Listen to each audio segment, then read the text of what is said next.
Drones have been a real game changer for our work with marine mammals. With them only spending 10% of their time at the surface, we only have a brief second to study them. And with drones, it allows us a non-intrusive way to get very close and really look at the whales.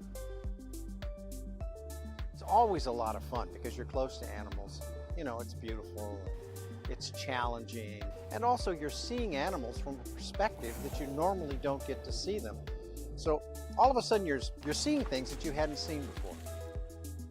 On the research side, there's a lot of resistance at first, but when they see the UAS in action, see the imagery and the data we can collect, and see the low disturbance for the species, they get a lot more comfortable with what you're doing.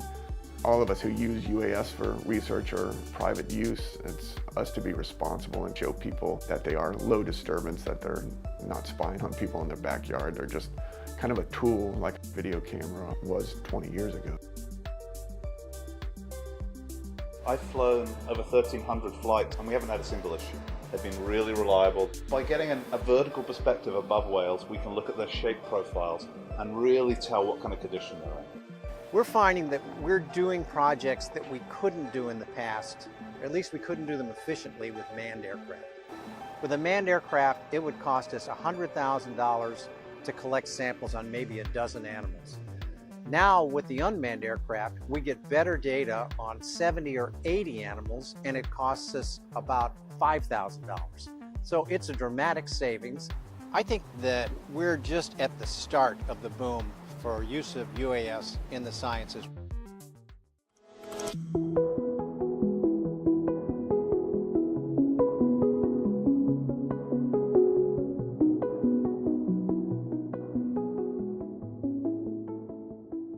For whale watching companies, it's a new technology that fits in super well, non-invasive to the animals, awe-inspiring to the passengers.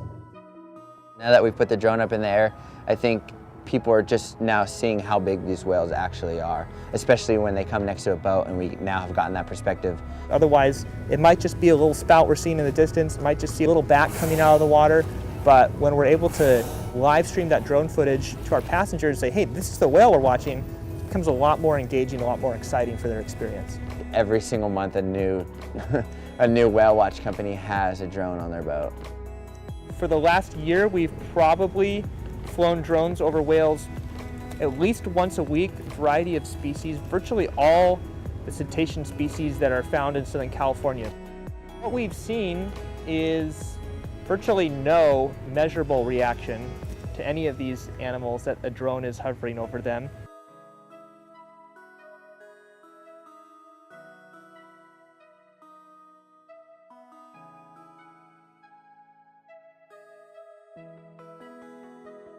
I do not fly over any sea lions, seals, otters, any of the marine mammals that go on land, because they're more aware of things that are going on above water.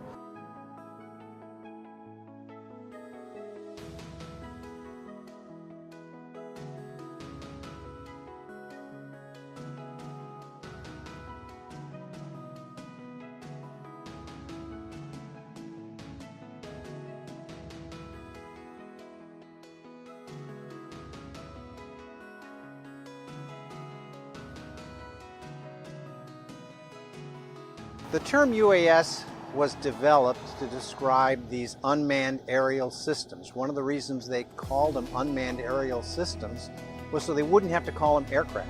Because if you call them aircraft, then they fall under the umbrella of the FAA and a bazillion regulations. That trick didn't work. The FAA is responsible for these and managing them. So it means that getting the opportunity to fly these things requires a lot of paperwork. By the time we go into the field to fly a mission, we've generated paperwork that weighs more than the aircraft. A recreational user doesn't have to jump through the hoops that we have to jump through. Their pilots don't need to be certified. It's kind of a free fire zone for them. It's challenging for the permitting agencies though, because their regulatory policies are just catching up with this technology and can't quite keep up.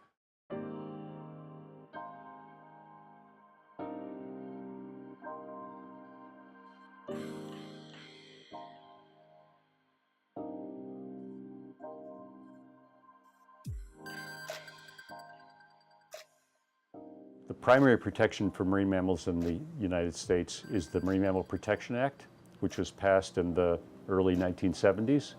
It's one of the strongest environmental laws that we have. It's a really interesting situation. By FAA rules, we have to be below 400 feet, but by the MMPA, we have to be above 1,000 feet. What we do is all under permit. If you weren't under permit, it would pretty much be impossible. You know, I will stress that they're classified as aircraft, so you need a permit, whether you're a researcher or not, to fly under 1,000 feet over whales.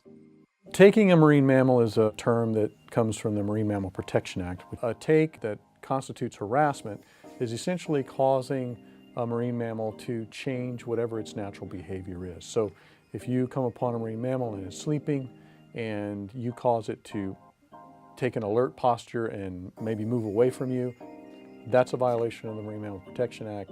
That's disturbance, that's take.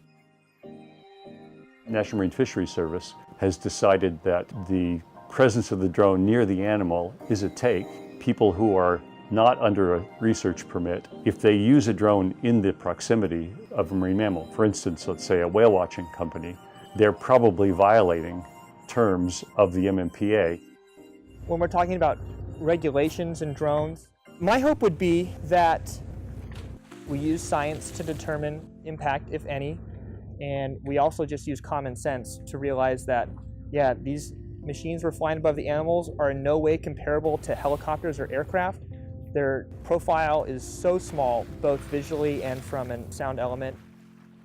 Most users are very responsible in the way they do business, but some aren't. All it takes is a few bad apples, and people out there who are irresponsible can upset the reputation of reputable UAS operators and researchers. In, I'd say, the last 5 years, we've seen a decided uptick in the amount of marine mammal and seabird disturbance by the public.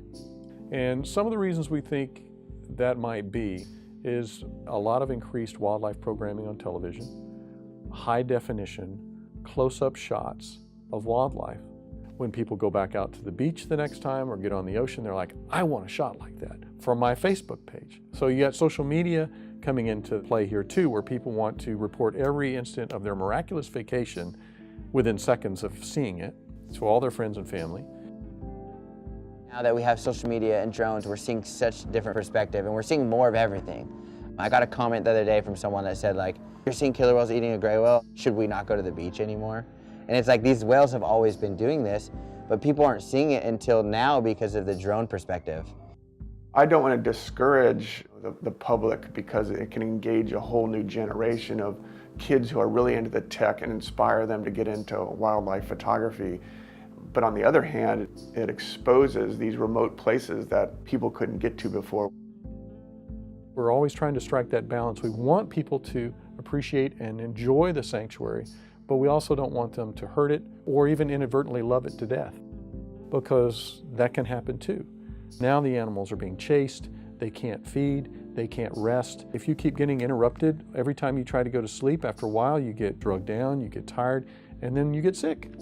And that's what happens to these animals. When a person goes in and encroaches on a sea otter or a seal or a sea lion, they think, well, it was just a few seconds. But what they don't see is the line of people behind them, that a few seconds here, a few seconds here, a few seconds there.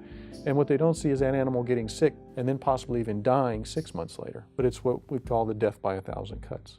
So I think it's going to be education and outreach, and respect the wildlife and respect the people that you're flying near or around. If you're flying, somewhere and people are enjoying the wildlife, you don't want to disturb the wildlife, but you also don't want to disturb the other people who may be enjoying the wildlife. Start high, look for disturbance, make sure you follow the FAA regulations, the NOAA regulations, the Park Service regulations. Those are constantly changing, so it'll take some effort to continue to stay educated if you want to be a responsible UAS operator.